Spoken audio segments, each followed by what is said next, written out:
नमस्कार दोस्तों, स्वागत है आप सभी का। मैं हूं भवानी सिंह गहलोत और आज हम कवर करेंगे जून माह का करंट अफेयर।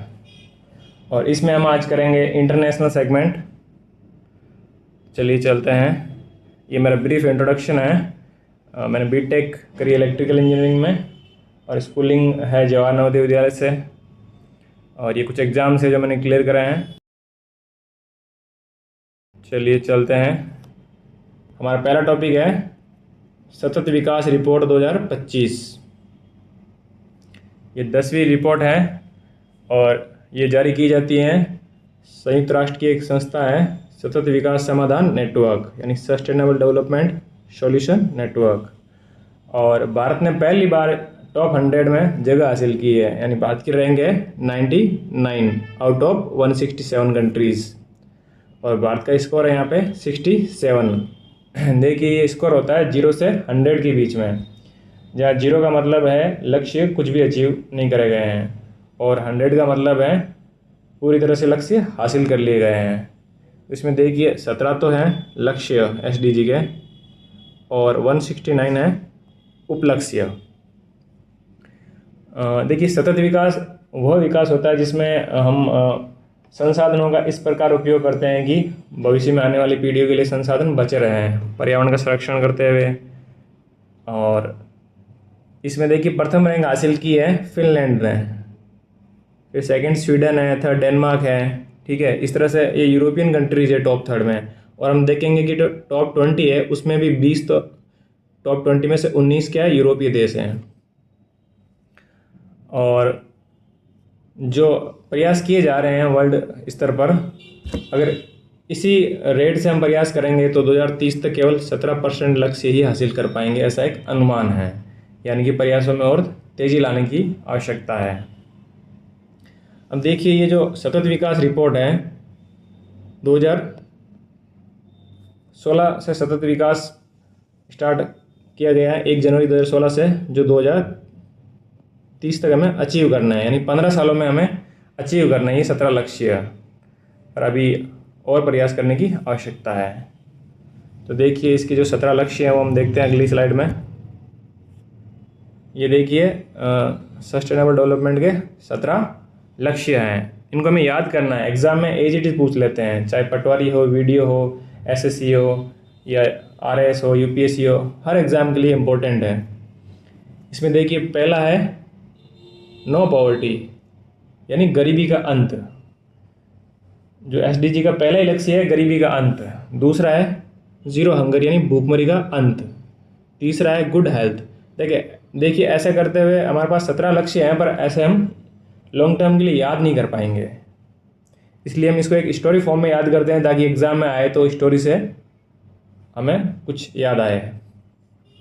तो देखिए पहला ही लक्ष्य है गरीबी ख़त्म करनी है। ठीक है, तो सबसे पहले हमें जाना है गरीबों के बीच में। जब तक हम गरीबों के बीच में नहीं जाएंगे गरीबी ख़त्म होगी नहीं। यानी 1 नंबर सबसे पहले गरीबों के पास गए, हम गरीबों के बीच में गए। फिर दूसरा है उन्हें खाना खिलाया। भूखमरी का अंत करना है तो उनको खाना खिलाया। फिर तीसरा है उनका एक हेल्थ चेकअप कर लिया, यानी अच्छा स्वास्थ्य, गुड हेल्थ के लिए हम हेल्थ चेकअप कर लिए तीसरे पे। चौथे में जो गरीबों के बच्चे हैं उनको स्कूलों में एडमिशन करा दिया, यानी गुणवत्तापूर्ण शिक्षा, क्वालिटी एजुकेशन के लिए। यानी बच्चा जब 4 साल का हो गया तो उसे स्कूल में एडमिशन करा दिया। ऐसे याद रखेंगे कि 4 वर्ष का बच्चा स्कूल में एडमिशन करा दिया। 5 में देखिए जेंडर इक्वालिटी, यानी लैंगिक समानता। लैंगिक समानता में हम देखेंगे कि जो स्कूल में 5 तो लड़के हैं और 5 लड़कियां हैं, वो अलग अलग बैठते हैं, तो उनको बोलेंगे आप साथ में बैठो, लड़का लड़की एक समान, कोई भेदभाव नहीं है। तो 5 में जेंडर इक्वलिटी, 5 लड़के 5 लड़कियां, जेंडर इक्वलिटी। ठीक है। छठा में क्लीन वाटर एंड सैनिटेशन, यानी स्वच्छ जल चाहिए। अब देखिए स्कूल में खारा पानी था, स्वच्छ नहीं था, तो हमने 6 मीठे पानी के टैंकर मंगवा दिए। ठीक है, तो छठा गोल ऐसा रखेंगे कि 6 मीठे पानी के टैंकर मंगवा लिए हमने स्कूल में। 7वें में हमने देखा कि स्कूल में कोई पंखा लाइट कुछ नहीं है, व्यवस्था नहीं है लाइट की, तो हमें सस्ती चाहिए और स्वच्छ ऊर्जा चाहिए। तो 7वें में हमने क्या किया, 7 सोलर पैनल लगवा दिए स्कूल में। स्कूल की छत पर 7 पैनल लगवा दिए। अब 7वें तक हम स्कूल कॉलेज की सारी पढ़ाई की बातें हम ख़त्म करते हैं यहीं पे। 8वें में कि उसके पढ़ाई पूरी होगी तो वो बोलता है मुझे 8 घंटे का काम चाहिए, नहीं मैंने इतना पढ़ लिया है, मैं 8 घंटे की नौकरी कर सकता हूँ। तो 8 घंटे का डिसेंट वर्क चाहिए ताकि मैं इकोनॉमिक ग्रोथ कर सकता हूँ। तो 8 में 8 घंटे का काम हो गया। 90 में क्या है कि जब उसको काम मिला था और इकोनॉमिक ग्रोथ कर ली अपनी, पैसे कमा लिए, फिर अपने खुद की इंडस्ट्री खड़ी कर दी, ठीक है, उसमें इनोवेशन लाया, इंफ्रास्ट्रक्चर लगाया। 90 को हम ऐसे याद रखेंगे कि उसने अपनी 9 इंडस्ट्रियाँ लगवा ली, टेक्सटाइल, हैंडीक्राफ्ट, फार्मा, ऐसे करके 9 सेक्टर में अपनी इंडस्ट्री लगा ली। 10वां है रिड्यूस्ड इनइक्वालिटी, यानी असमानता में कमी। अब देखिए गरीब का बच्चा इतना पढ़ लिख लिया, काम मिल गया उसको, अपनी खुद की इंडस्ट्री ले ली, तो असमानता में तो कमी आई गई। तो 10 में बोला बस अब आ गई समानता, यानी असमानता कम हो गई 10 में बस। और 11 है कि जब उसने इतना कमा लिया, सब कुछ है उसके पास, तो किसी ने उसको सजेस्ट किया कि आप प्रॉपर्टी में इन्वेस्ट कीजिए, आप स्मार्ट सिटीज़ में इन्वेस्ट कीजिए। तो 11 से सस्टेनेबल सिटीज़ एंड कम्युनिटीज़, यानी 11 स्मार्ट सिटी में उसने प्रॉपर्टी खरीदी और उसमें इन्वेस्ट करा। 11 में 11 स्मार्ट सिटी। 12 में है रिस्पॉन्सिबल कंजप्शन एंड प्रोडक्शन। अब आप इतने पैसे वाला हो, इतनी आपकी इंडस्ट्रियां हैं, तो इसका मतलब ये नहीं कि आप उपभोक्तावादी संस्कृति में जिए और घर में ज़रूरत एक एसी की है और आप 12 एसी चला रहे हैं। तो आपको 12 में है कि 12 एसी नहीं चलानी है। अगर एक एसी से काम चल रहा है तो एक से चला लीजिए, 12 एसी नहीं चलानी है। फिर 13 है क्लाइमेट एक्शन, जलवायु कार्रवाई। तो 13 में ऐसे याद रख लीजिए कि अगर क्लाइमेट चेंज हो गया तो 13 मेरा कुछ नहीं बचेगा, सब खत्म। तो 13 मेरा क्लाइमेट चेंज। फिर 14 और 15 सीक्वेंस में याद रख लेंगे ऐसे ही बिना ट्रिक के। 14 है लाइफ बिलो वाटर, यानी पहले हम जलीय जीव का देखेंगे। 14 में लाइफ बिलो वाटर, यानी जो मछली है, अन्य जलीय जीव है, वो 14 में है। 15 में लाइफ ऑन लैंड, यानी धरती पर जीवन, ठीक है। फिर 16 है कि ये सब लक्ष्य हो गए तो क्या होगा, peace, justice and strong institution, शांति और न्याय की स्थापना हो ही जाएगी जब ये लक्ष्य पूरे हो जाएंगे। और 17 में है कि ये जितने भी गोल है उसके लिए हमें पार्टनरशिप करनी है, विश्व के सभी देशों को एक पार्टनरशिप करनी है, एक साथ आना है, ठीक है। इस तरीके से हम याद करेंगे। चलो एक बार रिपीट कर लेते हैं। सबसे पहले हम जाएंगे गरीबों के बीच में, 1 नंबर। फिर 2 पे हम उन्हें भोजन खिलाएंगे। 3 पे उनका हेल्थ चेकअप कर लेंगे। 4 में 4 वर्ष का होते ही बच्चे को स्कूल में एडमिशन करा दिया। 5 में 5 लड़के और 5 लड़के थी साथ साथ बिठाएंगे, जेंडर इक्वेलिटी। 6 में 6 पानी के टैंकर लाए, मीठे पानी के। 7 में 7 सोलर पैनल लगाए स्कूल पे, क्लीन एनर्जी हो गई। 8 पे 8 घंटे का काम चाहिए, यानी डिसेंट वर्क 8 पे। 9 में 9 सेक्टर में इंडस्ट्री खोल ली, टेक्सटाइल, हैंडीक्राफ्ट, ऐसे करके 9 सेक्टर में इंडस्ट्री। 10 में अब बस, यानी असमानता ख़त्म। 11 में है 11 स्मार्ट सिटी में इन्वेस्ट करा। 12 में है कि 12 ऐसी नहीं चलानी, यानी रिस्पॉन्सिबल कंजप्शन करना है, एक जिम्मेदार उपभोग करना है। 13 में है 13 मेरा सब खत्म हो जाएगा अगर क्लाइमेट चेंज हो गया। फिर 14 है लाइफ बिलो वाटर और 15 जस्ट लाइफ ऑन लैंड, यानी पहले पानी में जीवन पहले आएगा और उसके बाद आएगा धरती पर जीवन। 16 है शांति और न्याय की स्थापना हो जाएगी। 17 में हमें पार्टनरशिप करनी है। तो ये थे हमारे SDG लक्ष्य, उम्मीद है आपको याद हुए होंगे।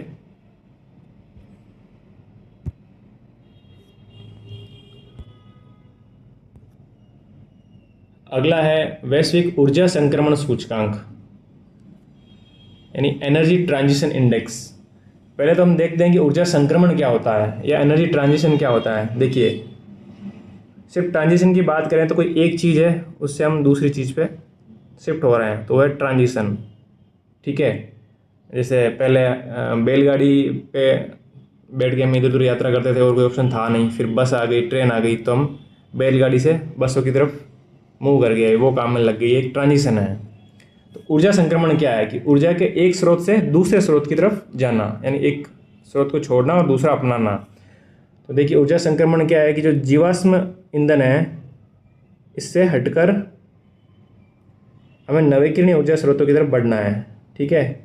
यह है ऊर्जा संक्रमण, यानी एक सोर्स से दूसरी सोर्स की तरफ। तो जीवाश्म ईंधन में क्या क्या है, कोयला है, प्राकृतिक गैस है, तेल है, इन्हें हमें छोड़ना है। पवन ऊर्जा और सौर ऊर्जा इन्हें अपनाना है। तो एक सोर्स से दूसरी सोर्स की तरफ आगे, ये हो गया ऊर्जा संक्रमण। अब इसमें ये है ना, विश्व आर्थिक मंच जारी करता है रिपोर्ट, ये सूचकांक, वर्ल्ड इकोनॉमिक फोरम। इसमें फर्स्ट रैंक आई है स्वीडन की, ये हमें याद रखना है। फर्स्ट रैंक स्वीडन की है, फिर फिनलैंड, डेनमार्क, ऐसे करके 118, यानी लास्ट में हमने कोंगो को रखा है कि कोंगो आज भी कोयले से ना बिजली बनाता है, कोई ट्रांजिशन किया नहीं है कोंगो ने। देखते हैं इसमें भारत की रैंक है 71, जो पिछली साल 63 थी उससे और कम हो गई है हमारी रैंक, और स्कोर है 53.3। ठीक है, पर अगर बात करें हम बड़ी अर्थव्यवस्थाओं की, उसमें भारत और चीन ने अपने सर्वाधिक समग्र सुधार किया है स्कोर में। ठीक है, और 65% देशों ने क्या किया है कि अपने ऊर्जा संक्रमण स्कोर में सुधार किया है, और 28% देशों ने तो इतना बढ़िया काम किया है कि समानता, सुरक्षा, स्थिरता, सभी जो आयामों में प्रगति की है। तो इसमें हमारे लिए इम्पोर्टेंट क्या है, एक तो विश्व आर्थिक मंच जारी करता है, दूसरा फर्स्ट रैंक है इसकी, फर्स्ट रैंक आई है स्वीडन की, और भारत की है 71st रैंक। चलते हैं आगे हैं, अब है वैश्विक शांति सूचकांक। अब देखिए शांति सूचकांक है वो इंग्लिश में ग्लोबल पीस इंडेक्स, वो जारी करता है institute for economics and peace. ये याद रखना है कि कौन जारी करता है। इसमें क्या है कि 167 देश हैं, उनकी शांति स्थिति का आंकलन किया गया है कि वहाँ पे शांति कैसी है, और इन देशों में है ना वर्ल्ड की 99.7% जनसंख्या कवर होती है, मतलब लगभग पूरा वर्ल्ड ही कवर हो रहा है इसमें सूचकांक में। इसमें 23 संकेतक है, 3 मुख्य क्षेत्र शामिल हैं जिनमें मेजरमेंट होता है। इसमें सामाजिक सुरक्षा हो गई, अंतर्राष्ट्रीय और घरेलू स्तर पर संघर्ष हो गया, सैन्यीकरण की स्थिति हो गई, मतलब कोई संघर्ष या युद्ध तो नहीं चल रहा है। ठीक है, सामाजिक व्यवस्था कैसी है, इस आधार पर यह सूचकांक निकाला जाता है। आगे देखते हैं इसमें शांति सूचकांक है, इसके कुछ निष्कर्ष निकले हैं, फाइंडिंग्स, वो हम देख लेते हैं। इसमें ये बताया गया कि 2025 में वैश्विक शांति में 0.36% की गिरावट दर्ज की गई है, और ये द्वितीय विश्व युद्ध के बाद सबसे बड़ी गिरावट मानी जा रही है। यानी वर्ल्ड वार सेकंड के बाद अभी है ना जो स्थिति है वो सबसे चिंताजनक है। इसमें 74 देशों ने अपनी शांति स्थिति में सुधार किया है, और 87 देशों की शांति स्थिति में गिरावट आई है, यानी गिरावट ज़्यादा देशों की शांति में आई है। और 17 वर्षों में औसतन 5.4% की गिरावट आई है, जो 2018 के बाद वैश्विक शांति में लगातार गिरावट का संकेत है। और शांति असमानता में भी वृद्धि हुई है। अब इसमें देखिए आइसलैंड है ना, आइसलैंड विश्व का सबसे शांतिपूर्ण देश है इस रैंकिंग के हिसाब से। ठीक है, आइसलैंड टॉप पे है, और अंतिम पायदान पे रूस में सबसे ज़्यादा अशांति है इस रैंकिंग के हिसाब से, यानी रूस और यूक्रेन का युद्ध चल रहा है, इस हिसाब से इसे सबसे लास्ट में रखा गया है, और सेकंड लास्ट यूक्रेन को दी गई है। और इसमें इंडिया की रैंकिंग क्या होगी, देखिए इंडिया की रैंक है 115। ठीक है, तो हमें 115 याद रखना है, फर्स्ट पे आइसलैंड याद रखना है, लास्ट पे रूस याद रखना है। ये देखिए इंडिया की ग्लोबल पीस इंडेक्स में 115वीं रैंक है।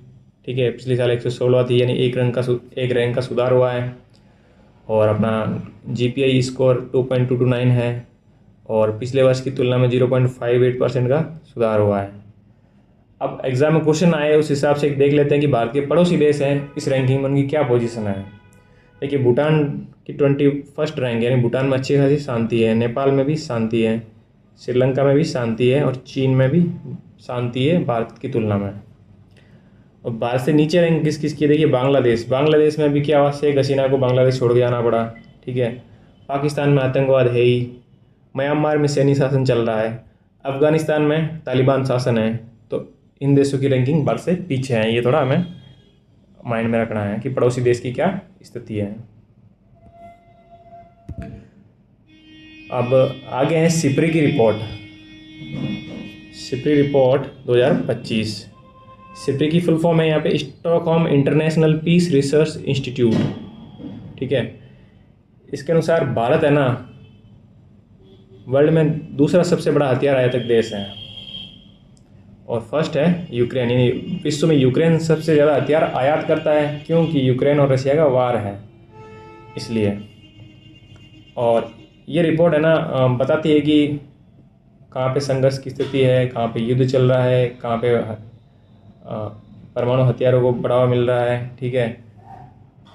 इस पे अनुसंधान करती है, फिर रिपोर्ट देती है। तो इसमें बताया गया है कि जो 9 देश है ना, उनके पास 12,241 परमाणु हथियार हैं, और उनमें से 9,614 हथियार तो परिचालन योग्य है, मतलब ऑपरेशनल कंडीशन में अगर आज जरूरत पड़ी तो आज काम में लिया जा सकता है। इन 9 देशों में देखिए, अमेरिका है, रूस है, ब्रिटेन है, फ्रांस है, चीन है, भारत है, पाकिस्तान है, उत्तरी कोरिया है और इजराइल है। ये 9 देश शामिल किए गए इसमें। भारत के पास पिछले साल 172 परमाणु हथियार थे, इस साल 180 हो गए हैं। पाकिस्तान के पास कितने हैं? 170। चीन के पास 600। इसमें देखिए, रिपोर्ट में एक चेतावनी दी गई है कि विश्व एक नई परमाणु हथियारों की होड़ की ओर बढ़ रहा है, यानी परमाणु हथियारों की होड़ लग रही है विश्व में एक नई। और चीन है ना, हर वर्ष 100 नए परमाणु हथियार जोड़ रहा है अपने बेड़े में, ठीक है।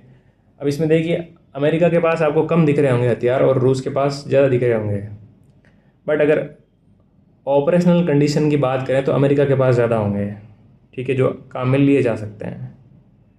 तो इसमें हमें याद रखने योग्य क्या बात है, एक तो इसकी फुल फॉर्म है Stockholm International Peace Research institute.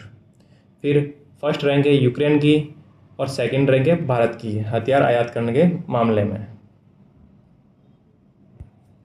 चलते हैं आगे।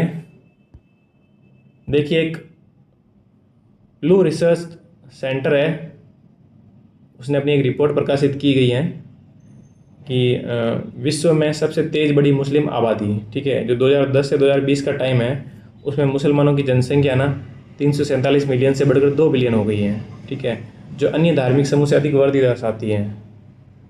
हालांकि जो ईसाई धर्म है या ईसाई धार्मिक समूह है, उसकी पॉपुलेशन 2.3 बिलियन है, जो दुनिया का सबसे बड़ा धार्मिक समूह है। मतलब आज भी सबसे बड़ा धर्म है विश्व में ईसाई धर्म, इसके मानने वाले ज़्यादा है।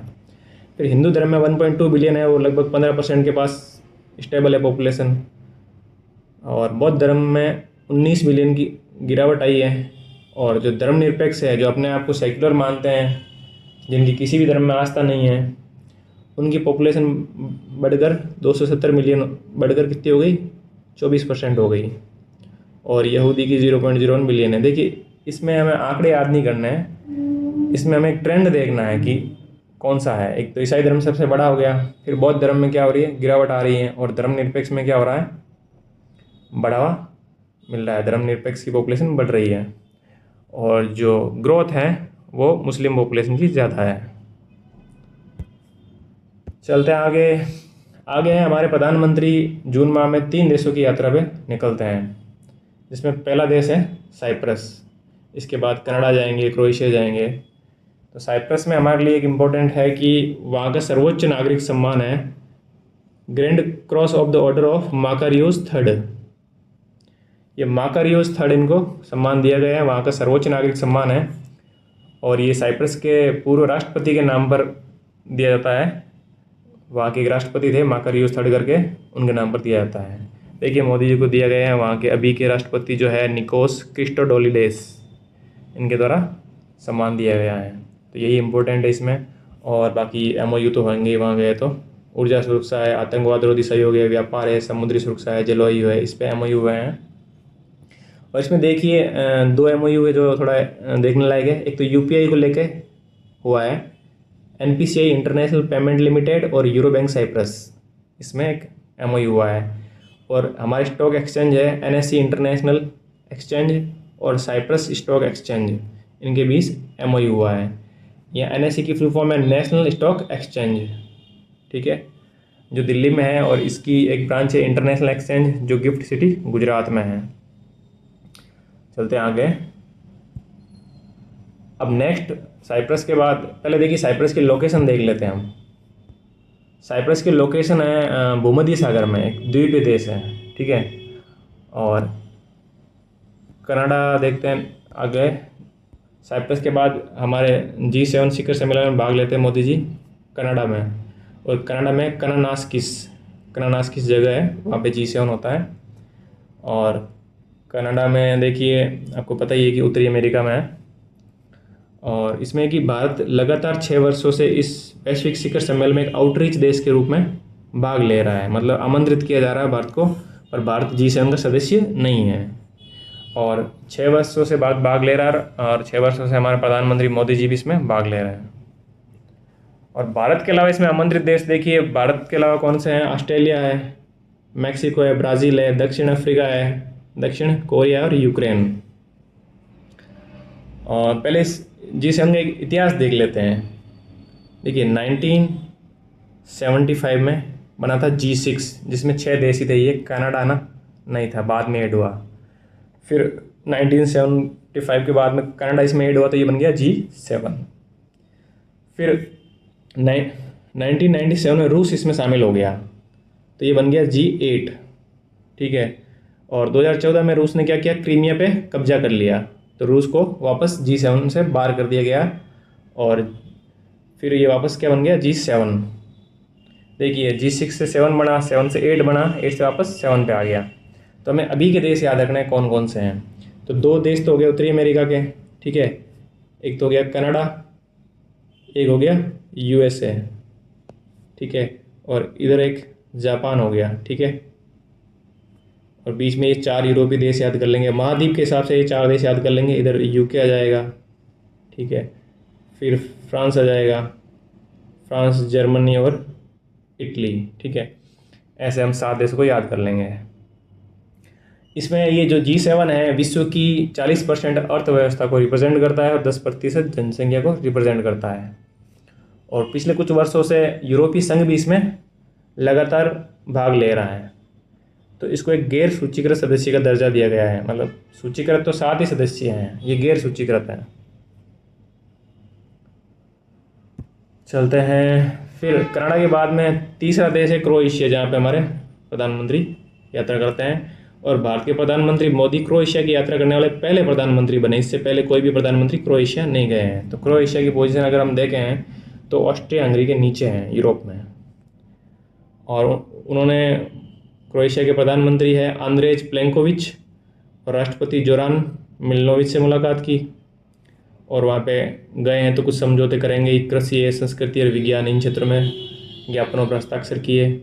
और वहाँ एक विश्वविद्यालय है, जागरेब विश्वविद्यालय, वहाँ पे हिंदी संकाय स्थापित करने के लिए MOU किया गया, ठीक है। कुछ खास इंपॉर्टेंट नहीं है इसमें, ये है कि पहली बार हमारे प्रधानमंत्री वहाँ गए हैं और कुछ समझौते करे हैं।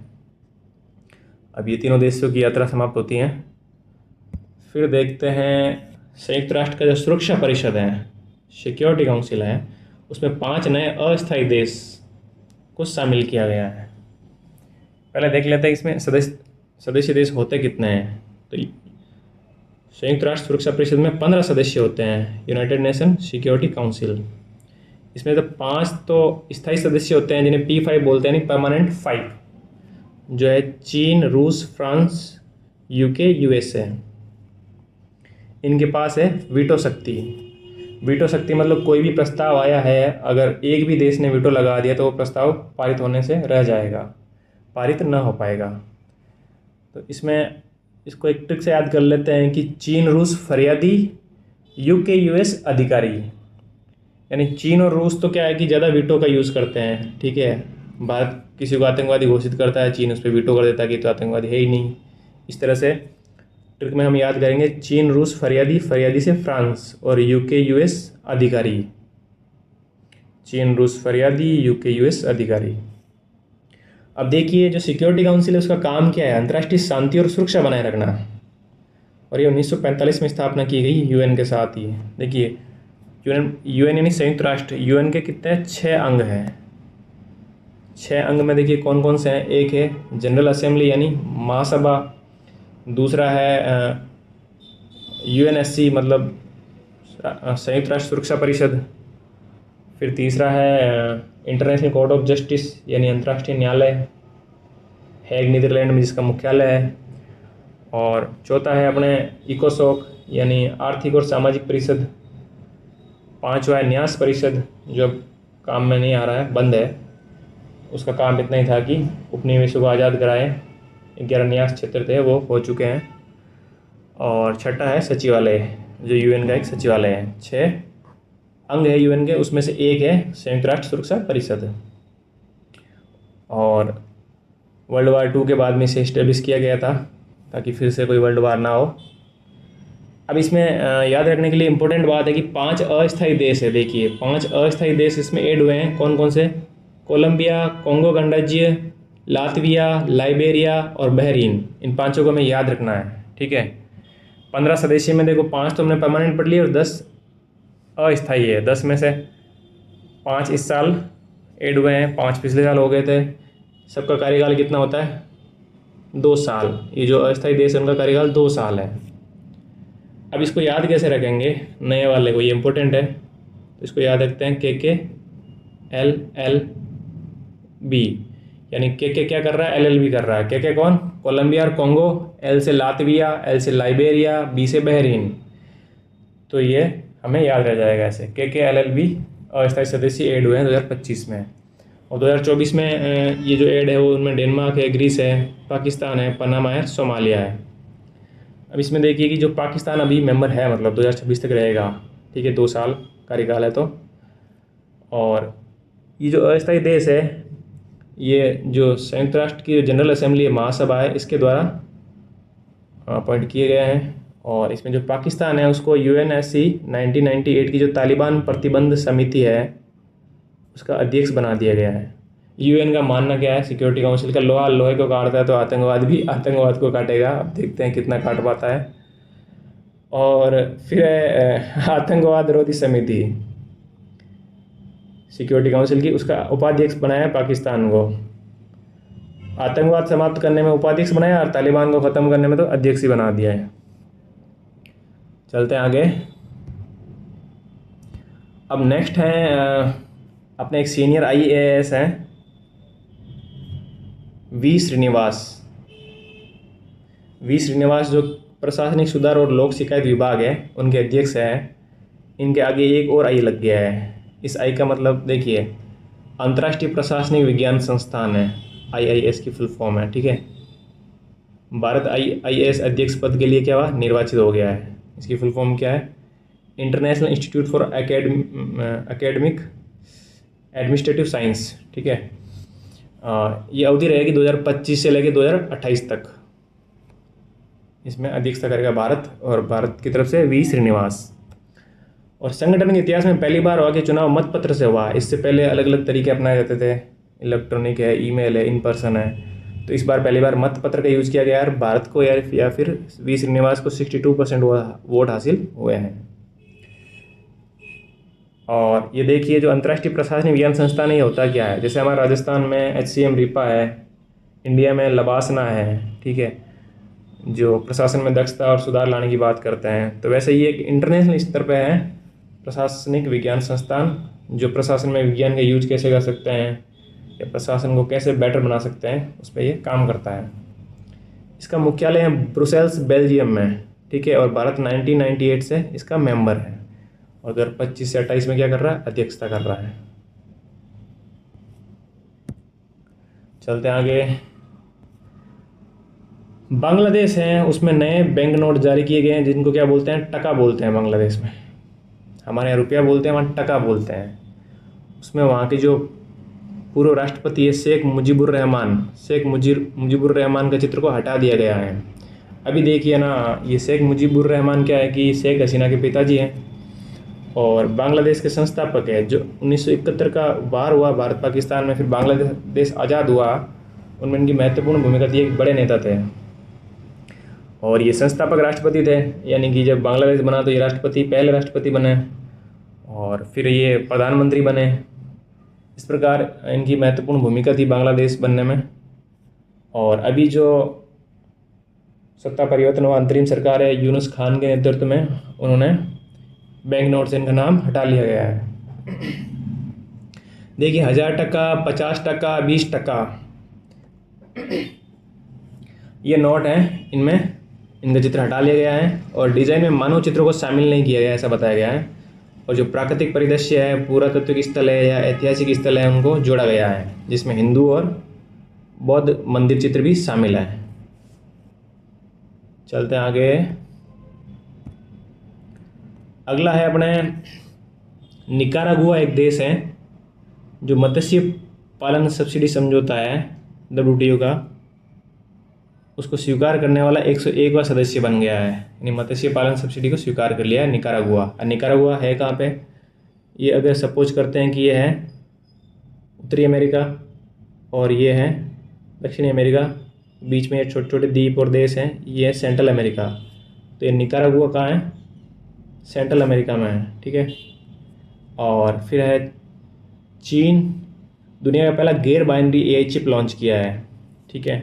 देखो बाइनरी क्या होता है? जो 0 और 1 पे चलता है, ये दो ही सिस्टम होते हैं बाइनरी में। और गैर बाइनरी में क्या है? इसके अलावा और भी हो सकता है।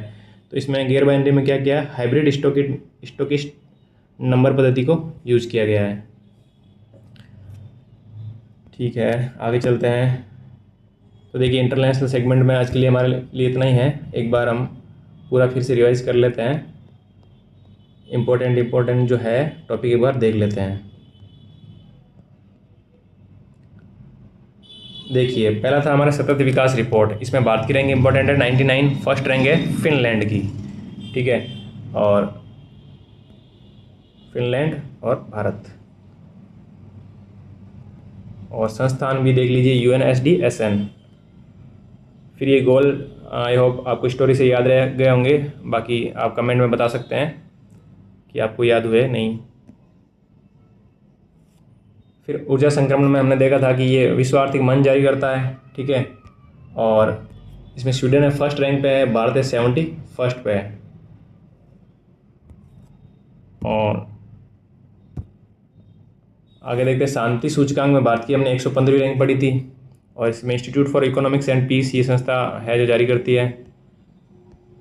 और इसमें आइसलैंड नंबर 1। अब आइसलैंड को ऐसे याद रख सकते हैं कि वहाँ पे ना लोग, इतना बर्फ़ है कि लोग शांति से जमे हुए हैं, यानी बहुत शांति है आइसलैंड में, सबसे शांतिपूर्ण देश है। और रूस है सबसे लास्ट में, भारत 115। फिर पड़ोसी देश थे। और फिर सिप्री की रिपोर्ट में सबसे ज़्यादा हथियार कौन आयात करता है? यूक्रेन, और सेकंड है इंडिया।